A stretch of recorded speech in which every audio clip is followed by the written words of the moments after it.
그럼 계속해서 또 다른 종류의 옹저 소개해 주시죠. 이번에는 이제 변옹이라는 병에 대한 얘기입니다. 이것은 허벅지와 아랫배 사이에 생깁니다. 소위 말하는 서해부, 거기에 생깁니다. 이걸 자겜이라고 하기도 하죠. 아랫배와 허벅지 사이입니다. 여기에 생기는데 한쪽에만 생기는 경우도 있고 양쪽에 다 생기는 경우도 있습니다. 근데 그곳에 옹저가 생기기도 하지만 만성 피부병으로 고생하는 사람도 많습니다. 말하자면 거기에 습진같이 이렇게 생겨요. 그래서 진물도 나고 헐기도 하고 가렵기도 합니다. 또는 뾰루지가 나는 겁니다. 이게 옹저입니다. 이것을 변독이라고 하기도 하고 혈산이라고도 합니다. 이 변옹은 열이 몰리고 혈이 뭉쳐서 생깁니다. 그래서 그것을 혈열이라고 합니다. 몸이 더운 사람 또는 혈기가 왕성한 사람, 또 스트레스, 욕심이 많아서 스트레스 많이 받는 사람, 또 혈액순환이 노폐물이 쌓여서 혈액순환이 잘 안 되는 사람, 이런 사람들이 뭉쳐서 옹저가 되는 것입니다.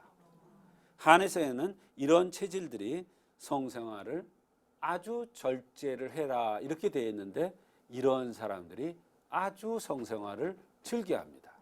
왜? 몸이 좋고 힘이 좋기 때문에 그렇습니다. 그러나 결국은 그것에 의해서 병이 옵니다.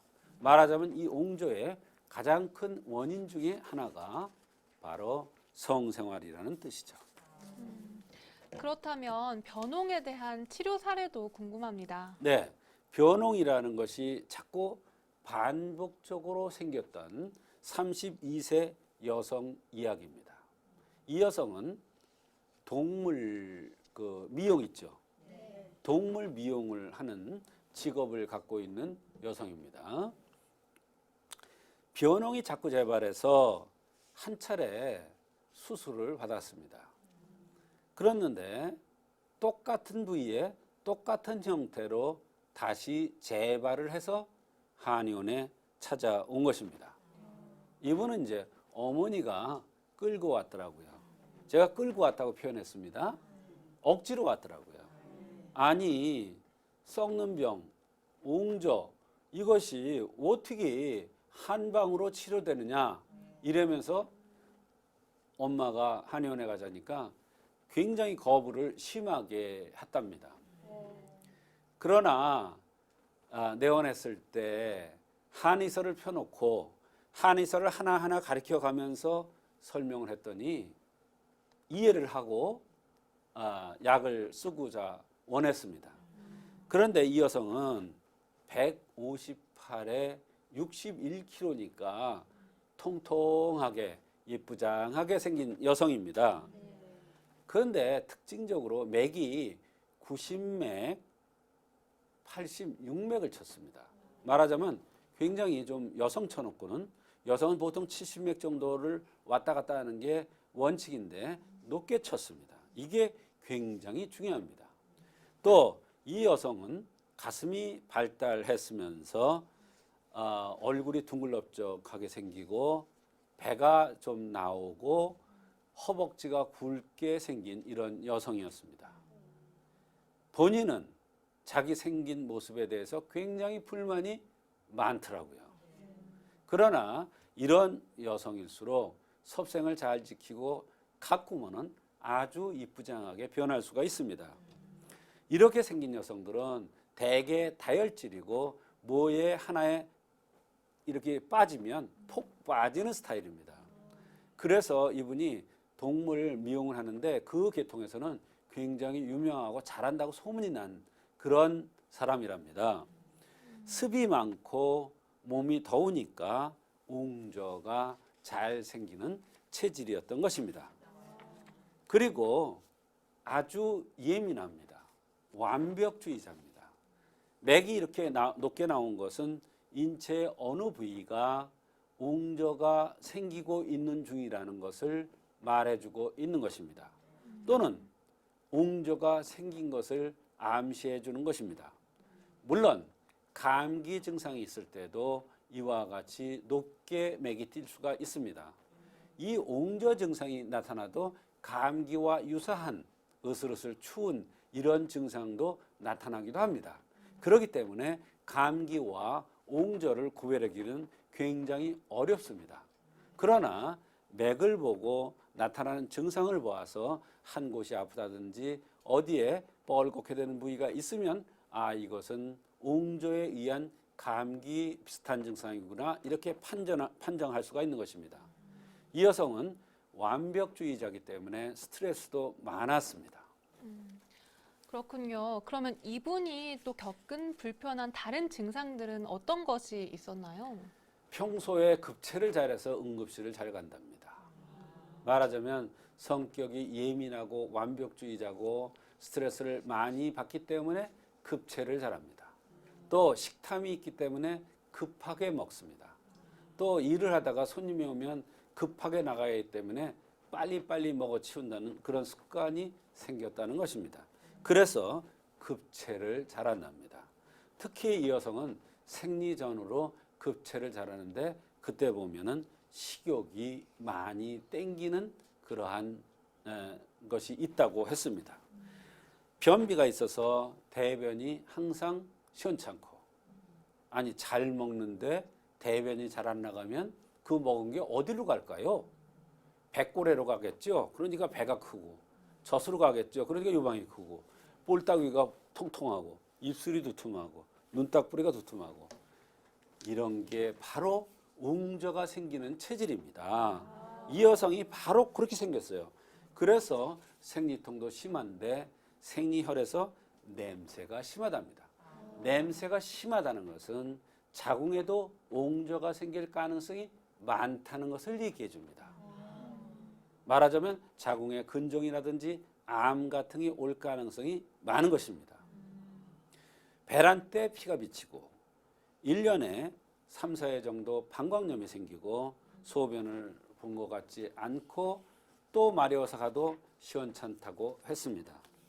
입에서 단내가 나요. 입천정이 심하게 가렵기도 해요.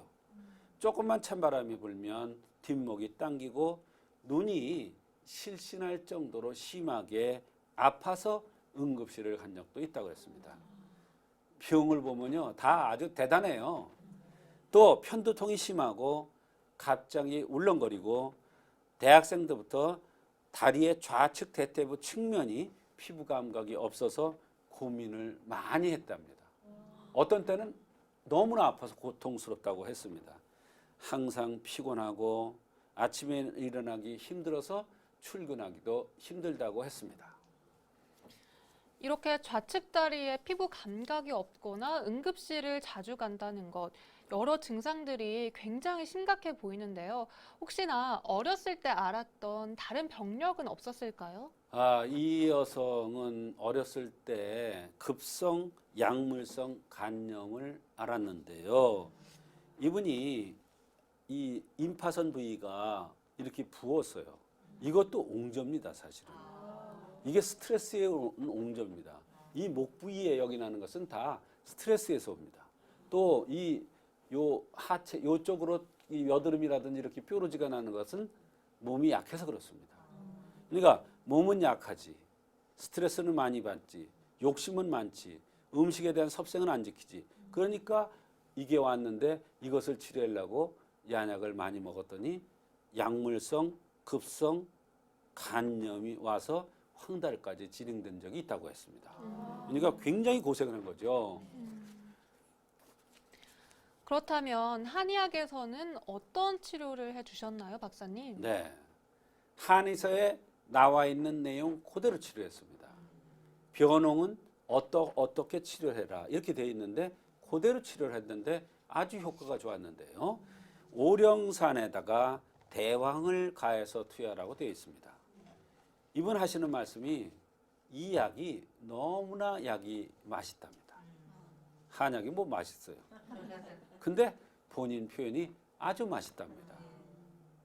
한약 싫어하는 사람이 와서 한약 맛있다는 얘기까지 했습니다. 그러니까 이미 한방적인 치료에 대해서 굉장히 신기한 이런 경험을 하고 있는 거예요. 한약을 싫어하던 사람이 한약을 먹었는데 한약이 맛있다. 마음에 들었다 이런 얘기예요. 까다로운 사람인데 이번에 엄마가 회사를 그만두래요. 왜? 너무 스트레스 받고 몸이 아프니까 병원 고쳐서 시집 가려는 거예요. 32살이니까. 그런데 본인은 피곤도 없어지고 배란혈도 없어지고 생리통도 없어지고 생리혈에서 냄새 나는 것도 없어지고 생리 전에 환웅되는 거, 서해부 환웅되는 것도 없어지고 멍울이 있던 것도 없어졌어요. 몸이 좋아졌어요. 가만히 있겠어요? 그러니까 자기는 회사를 계속 나가고 그래야겠다고 또 이제 엄마하고 또 다투는 거예요. 대소변이 시원하고 두통도 없어졌고 하체에 열나고 설사를 했는데 그런 것도 없어졌고 변비 설사가 반복됐었는데 변비도 풀어지고 설사도 좋아졌다는 겁니다. 입에 단내도 없어졌고요. 평소에 급체도 잘했는데 이 약을 먹은 이후에는 급체도 하지 않았답니다. 그래서 너무 신기하고 감사하다고 했어요.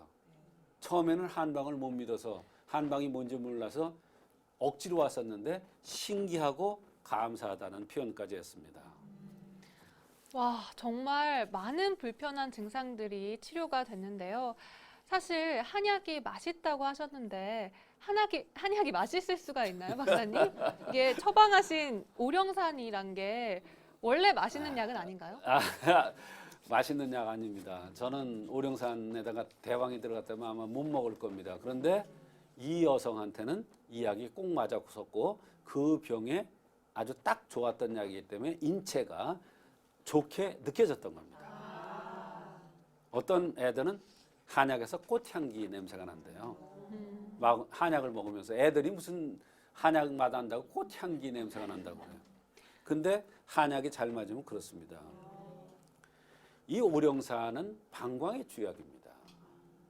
양기를 운행시키는 약입니다. 그 뒤에 대황을 추가한 것이 신의 한 수라고 저는 생각이 됩니다. 이 대황은 옹저와 열독을 치료해서 독기를 빼줍니다. 대변 소변을 좋게 해줍니다. 독기를 빼줘서 대변으로 독기를 빼줘서 옹저와 열독을 치료합니다. 기름진 음식을 좋아하는 양명형들에게서 그래서 이 대황은 아주 명약이 됩니다. 결론적으로 이 여성은 기름진 음식과 성생활, 선천적으로 열독에 의한 대소변이 시원찮고 대소변이 시원찮다는 것은 대변이 설사일 수도 있고 변비일 수도 있고 소변이 잦으면서 시원찮은 것을 얘기하는 거예요. 이런 것이 쌓여서 생긴 병입니다. 그러므로 오령산의 대황이라는 처방이 이 여성한테는 아주 좋은 그야말로 명방이었던 것입니다. 이렇게 본인 몸에 잘 맞는 약이라서 더 맛있게 느껴졌나 봅니다.